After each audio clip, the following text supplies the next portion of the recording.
So we're moving into the more general wrap-up and discussion. So we've got a half an hour for this, but it doesn't have to be that long. It just depends on other questions that people have or observations.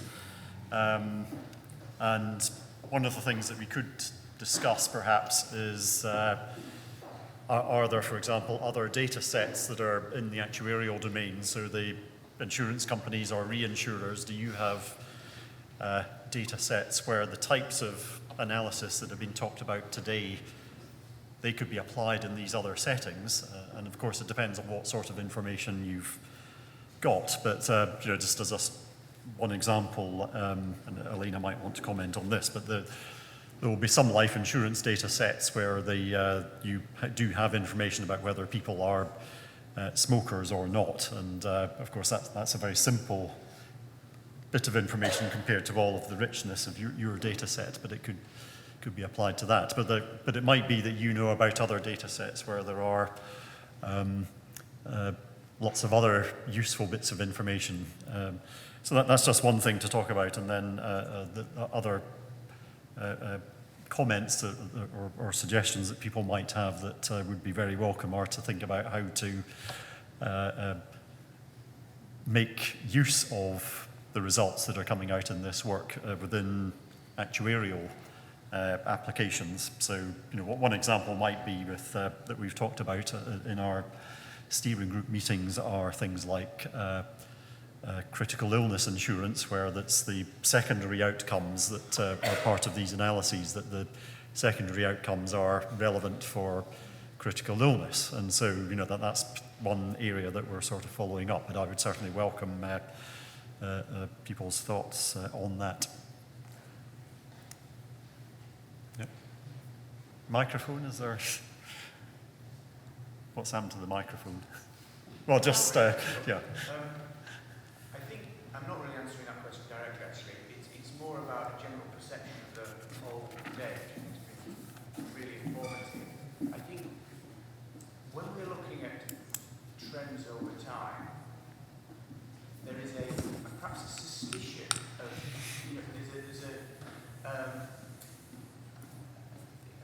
there's quite a high hurdle of gaining confidence, I think, in some of the time dependencies, and some of this is my struggling, I think, to disassociate age with time and cohorts and things like that, and see within the model. But I think I'd almost encourage more work in trying to really nail some of those existing conclusions, where you've probably gathered from some of the questions today, there's this nagging uncertainty whether there's something else in there, the calendar year effect or something that is distorting the answer. So rather than necessarily needing to extend to other data sets, it feels like sort of the next phase of this could really drill down into that and tighten the sort of confidence interval about some of those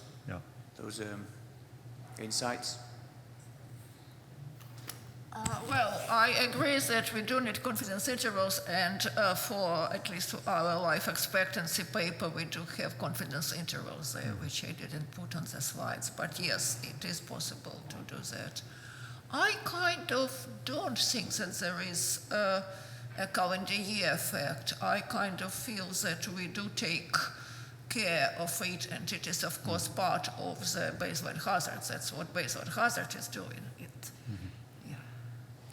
Well, I think it's maybe one of the takeaways, and it's sort of building on your comment and the earlier discussions, that coming from a medical or statistics background versus the mostly actuarial audience, that there are slightly different ways of thinking, and we as actuaries probably think much more about the sort of period calendar year effects, and then and thinking in quite different ways. I mean, I think it's maybe a takeaway that there's this little bit of a gap in terms of just which things are emphasized and these sort of questions that come up in people's minds that are certainly issues that that I think need to be addressed in terms of write-ups, so that these concerns are hopefully put to bed and sort of they are dealt with, but they've just not been expressed in the right sort of way. So But certainly, I mean, I think, yes, that some of these effects are being picked up in the baseline hazards, but I think it just needs to be perhaps just thought about and articulated a bit better. And as well, I think also that the separation of time and age is being, you're sort of going on the same diagonal, but Okay. but they are in some ways different things, and I think it's probably useful when the research team is writing up results, particularly for the actuarial audiences, that these are different things, and sometimes, I mean, they might just collapse together, but it's appropriate, I would say, just to separate them first and then stick them back together at a secondary stage.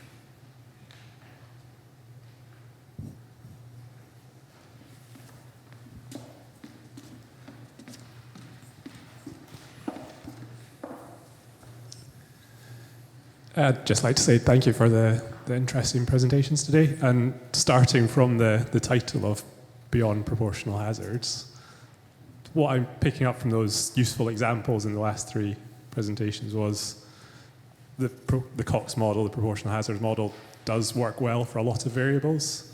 And the work you've shown is what to do when it doesn't work well. I was wondering, have you seen any themes or any patterns as to what variables, what characteristics are failing that proportional hazard test, and is there a way to spot those, and is there a sort of high-level takeaway of where this work's going to have the most relevance? Well, I mean, the best way, of course, is to test. And I think out of the test we have shown, maybe the one with cumulative coefficients is the most appropriate test to see which things are, which hazards are constant over time and which are not. From what we have seen so far, I think that looking at the three studies, do we have variables in common? Was it the birth cohort? Birth cohort seems to be time-varying effect in what we have seen so far. So if we look at people born in particular decades, say, or particular 5 years, that effect seems to be changing over time. And then that's maybe picking up this possibly calendar year effects that we were talking about as well. Yeah. It may,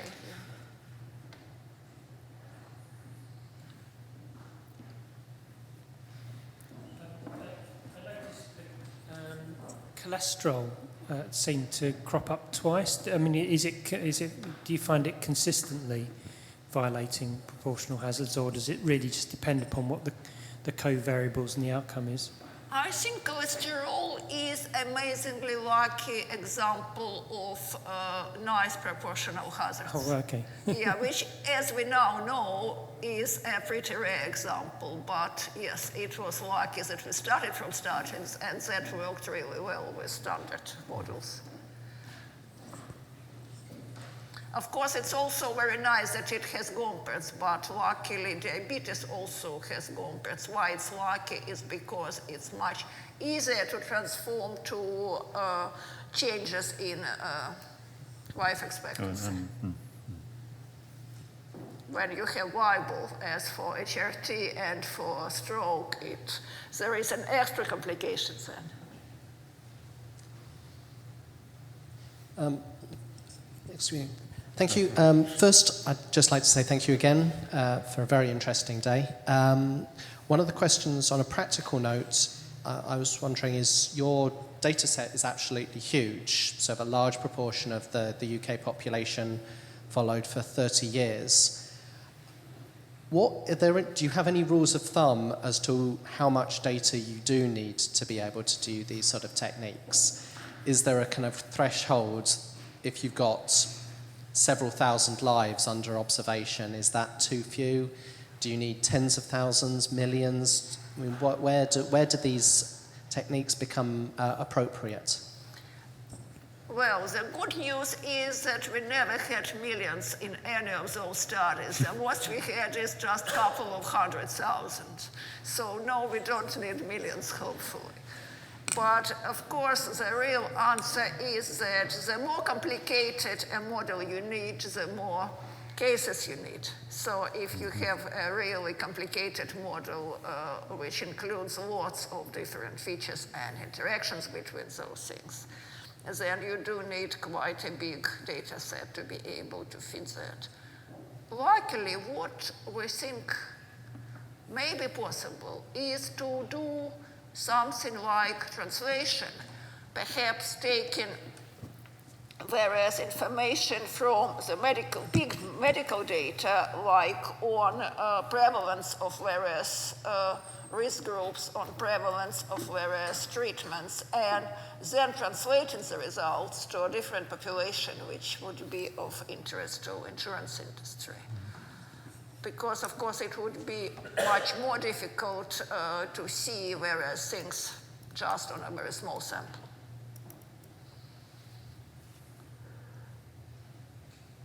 We haven't yet tried, but actually I do want to try to do something like this.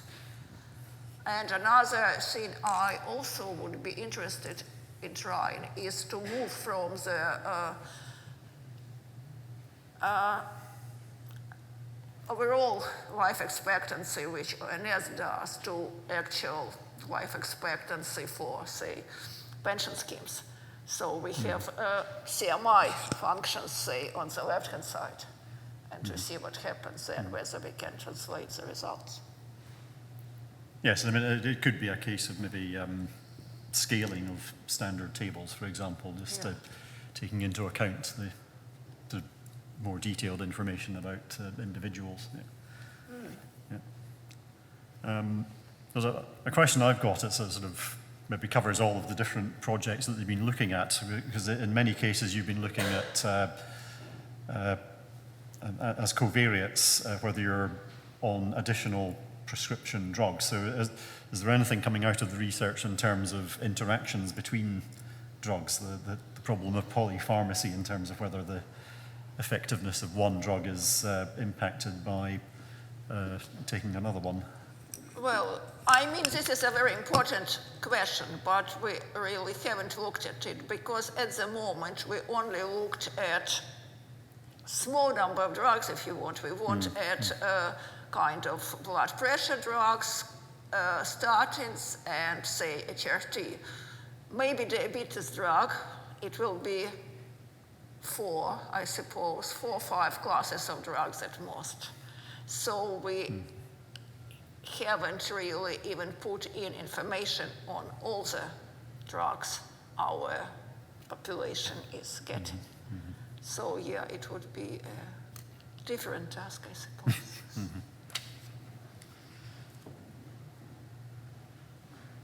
And then I've got one other question, which is kind of related to the other one about the numbers of people that you need to put into the data. So there's been a little bit of or comments more, I would say, about the number of controls that you have for each case. So is there, and that sort of did seem to vary. I think in one case it was 3 times 3 controls for each one, and then I think in the last presentation it was it about 1.5 or something? I can't remember exactly, but is there a sort of an ideal number, or is it just depend on? We start usually of trying to get 3 controls. Sometimes it's not possible because we try to get controls of the same practice, and if you have a patient who developed diabetes at age 80 in one practice, it will be difficult to find controls for that patient. But usually we try to stick to 3-to-1, and yes, there is some science behind it that after 3, further increase in number of controls doesn't add efficiency to your analysis. Right. You may have seen a smaller number of controls in full case studies, and that is because we need the full information. And of course, the full information for controls is more scarce than for cases, exactly because controls don't come to the GP. So hopefully we'll remedy that by imputation.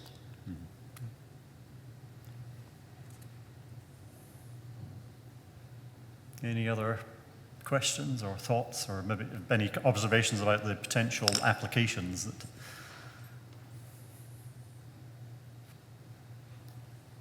Okay, well, I'll just begin to round things up now. So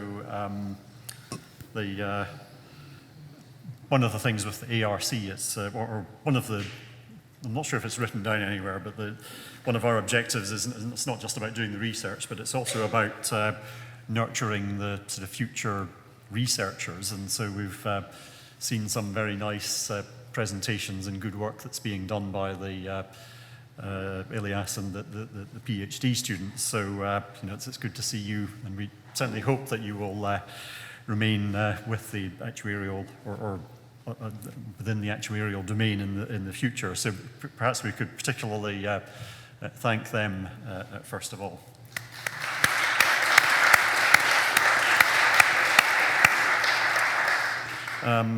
So we certainly had generally had a very good discussion throughout today. So I mean, I want to thank all of you for your participation in that. It shows us plenty of interest in trying to understand this work that's going on.